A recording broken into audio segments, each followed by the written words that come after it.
अस्सलाम वालेकुम जी। मैं हूं नवीद रियाज़। सबसे पहले एक बात दुरूद पढ़ने अल्लाहुम्मा सल्ली अला सय्यिदना मौलाना मुहम्मद मुबारक वसल्लम सल्लल्लाहु अलैहि। आज दिसंबर की 17 तारीख है। मैं तो गुज़िश्ता 5 साल से एक चीज़ पर हमेशा से फ़ोकस कर रहा हूँ कि हमारी जो गंदम की पैदावार है उसमें जो 3 चीज़ें अमल करती हैं। एक है पौधों की तादाद, एक है जो मेरा मॉडल है, जो मेरी रिसर्च है, जिस पर मैं अपने दोस्तों को जो मेरे साथ जुड़े हुए हैं जिनको मैं कायल करता रहता हूँ कि जी एक गंदम की बेहतरीन पैदावार के लिए 3 चीज़ें हैं। एक है पौधों की तादाद, दूसरा है उसमें सिटे में दानों की तादाद, फिर तीसरी चीज़ आती है कि 1000 दानों का वज़न, 1000 गंदम के दानों का वज़न। ये 3 चीज़ें हैं। अगर आपके पास ये 3 चीज़ें बेस्ट आ गई हैं तो फिर पैदावार पाकिस्तान में आप 100 मन ले सकते हैं, इससे ज़्यादा भी ले सकते हैं। दुनिया में तो 176 मन है। तो इसके लिए फिर आपको तीनों चीज़ों पर ही काम करना चाहिए, ना कि एक पर हो।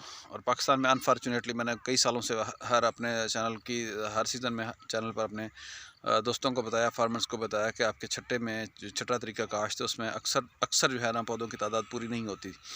तो उसके लिए फिर अपना हर फैक्टर पर बहुत से अवामिल होते हैं, कार फरमा होते हैं।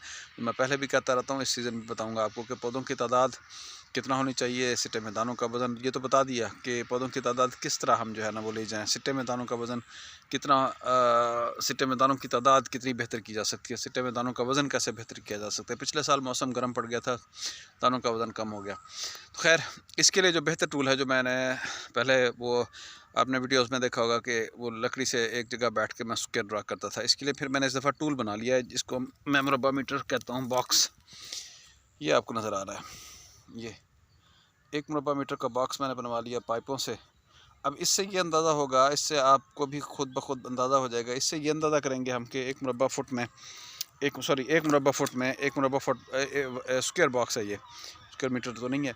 स्क्वायर बॉक्स में हम देखेंगे कि जहाँ भी हम ड्रॉप करते हैं तो हमारे जर्मिनेटेड प्लांट्स कितने हैं हमारे, उसके बाद ट्रिलियन के कितने हैं, और हमें ट्रिलियन के बाद सिट्टे कितने मिलने चाहिए। ये मेरी रिसर्च है जो मैं आपको फिर बताऊंगा कि अगर आपने जर्मिनेटेड प्लांट कितने हासिल किए, उसके बाद ट्रिलियन कितनी हो रही है, जर्मिनेटेड प्लांट्स कम हैं तो आपको ट्रिलियन का बताऊंगा कि ट्रिलियन पर फोकस करें, उसके लिए क्या क्या तरीका है वो भी बताऊंगा। उसके बाद अगर ट्रिलियन के बाद आपने कामयाब टिलर कन्वर्ट करने हैं, उसका क्या तरीका है। उसके बाद फिर आपने कामयाब टिलर्स जो है ना वो सिटों में तब्दील हो गए तो सिट्टे में दानों की तादाद को कैसे बेहतर करना है, ये भी एक अलग कहानी है। ये पूरे सीज़न में पहले भी हुआ था, इस सीज़न भी इंशाल्लाह करूँगा। तो अभी जो है ना वो इस स्क्वायर बॉक्स से जो एक स्क्वायर फिट बॉक्स है, इससे मैं आपको बताऊँगा कि पौधे कितने हैं जर्मिनेटेड मेरे अपने ड्रिल में, नेबर्स में। तो उसको फिर हम रेट करेंगे कि आगे बात कहाँ तक चलेगी। फिर हम मार्क भी कर लेंगे, कुछ लोकेशंस को मैं यहाँ पर टैग कर लूँगा, कुछ पॉइंट्स को मैं फ्लैग कर लूँगा। उसको जो है ना फिर हम देखेंगे कि हमारे इतने जर्मिनेटेड प्लांट्स थे, इतनी टिलरिंग हो रही है, तो आगे हमें इतने सिट्टे चाहिए, क्या वो सिट्टे हासिल होंगे नहीं होंगे। तो इस चीज़ पर काइंडली आएँ, इस पर आप जो है ना वो, इसको मैं कहता हूँ कि अपने गिरबान में झांकना। आप अपना एनालिसिस खुद करेंगे, अपनी फ़सल का एनालिसिस करेंगे कि आपकी फ़सल में हालात क्या है, आपकी फ़सल में क्या पोजीशन है, आपने गंदम को क्या किया, आपकी गंदम जो है ना वो मतलब उसमें खामियां क्या थीं, गलतियां क्या थीं, अगले सीज़न में आपने किस तरह बेहतर करना। बहुत से फार्मर्स, बहुत से दोस्त इन चीज़ों को फिक्स कर चुके हैं, इन पर अमल पैरा हैं। अब जो बाकी हैं उनको भी बताऊंगा।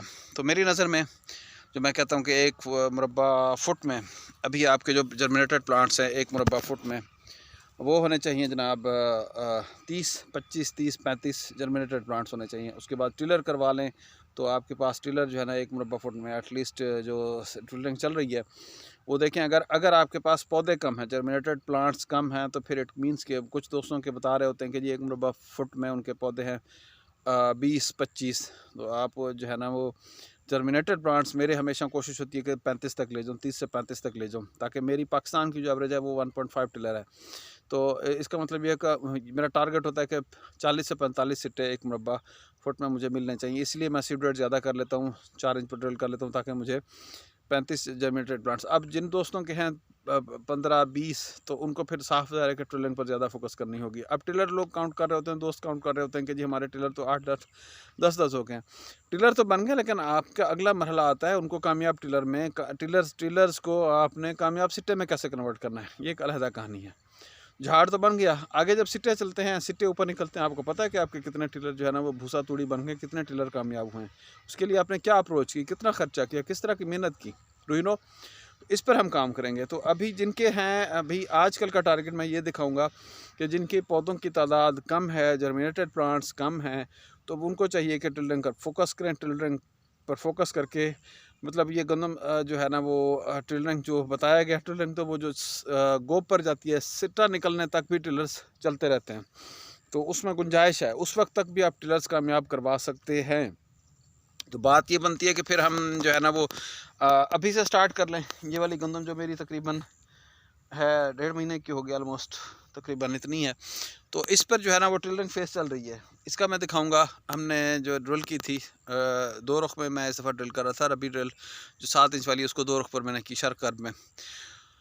तो अभी जो फ़ोकस मैं कर रहा हूँ कि टिलरिंग हो गई है, उसके बाद हम टिलर्स को मजबूत कैसे करेंगे, टिलर्स हमारे कामयाब कैसे जाएंगे। तो ये फ़र्स्ट ऑफ़ ऑल आप सिर्फ ये देखिएगा कि आपके पास पौधे कितने जर्मिनेट कर चुके हैं और टिलरिंग कितनी करवा रहे हैं। ये हमारा आजकल का टारगेट होगा कि सेहतमंद टिलरिंग कैसे होगी।